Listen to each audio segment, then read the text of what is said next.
I spent so many years in medical school and then later made a leap from medicine to business, which many people felt I wasted my years studying medicine. But the truth of the matter is, my medical training is the ultimate bootcamp for everything I'm doing right now. And it all started with learning how to fail and to fail successfully. If you have not tried something and failed before, you never know what not to do. But when you've failed before, now you have checked out certain things you should never do in business or in life. So you see, in medicine, sometimes the diagnosis isn't always right the first time. You see the symptoms, you run the test, you have the hypothesis, and if the patient doesn't respond, you just re-diagnose. So when my business plan failed the first 2 times, I didn't really see it as total failure. All I needed to do was to re-diagnose the problem, to see the market differently, because the market was showing different signs than we had predicted. So I told my guys, we need to swallow our pride and change the plan. So not entirely scripting out the patient, but changing the treatment. Resilience isn't about being too stubborn to quit. It's about being smart enough to know when to pivot. I followed our plan until the data proved to us that it was the wrong medicine. In China, when you're doing business, your guanxi is very important. I mean, this is true for many other countries too.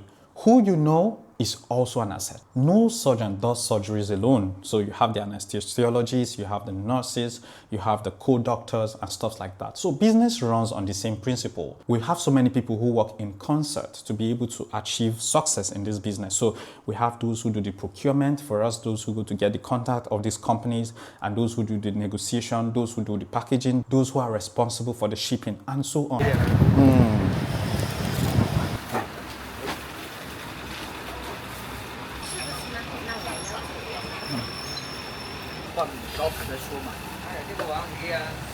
It's a very complex system, but this complex system is just bits of simple systems put together, but working in concert. So I couldn't do procurement without a group of factories supplying the product. I couldn't get my advertisement deals without someone going to meet these companies to discuss the terms of agreement. What is in for us and what is in for them? I mean, everybody have to make money, right? So Chinese people always say, 虽然你有钱, 你的有权. So your guanxi is your valuable asset. It's not just about who you know, it's about who trusts you to do business with them, or who trusts you to be a competent part of their team. Let's talk about versatility. You see, a general practitioner might see a kid who has a fever at the same time, see a pregnant woman who's having some discomfort, and see all kinds of people. Although they are specialized in something, but then they have little to some knowledge about other things that are related to what they do. Same thing with business, and this best describes my business life.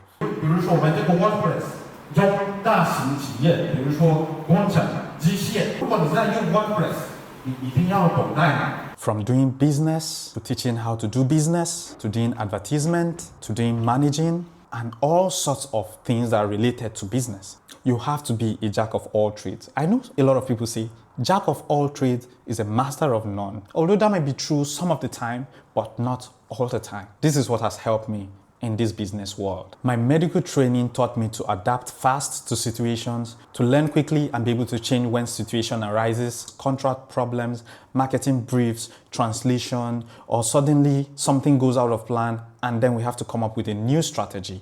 All of this because my medical training taught me to be versatile. Don't be afraid of being a multi-potentialite. I mean, in a complex community like China, your versatility is not your weakness. It's an asset. It always allows you to see connection that others will miss. So did I leave medicine on paper? Yes, but my mindset is still as that of a medical practitioner. It has given me the resilience to be able to adapt, to be able to change, to be able to see things from different angles. Focus on the right relationship, become versatile when situation arises, and become very skillful to be able to handle different facets of problems in my business. Now I'm curious, what is that skill that you never learned in school, but is responsible for making you the most money? Leave that in the comment section. Let others also learn from you. But for now, 再见.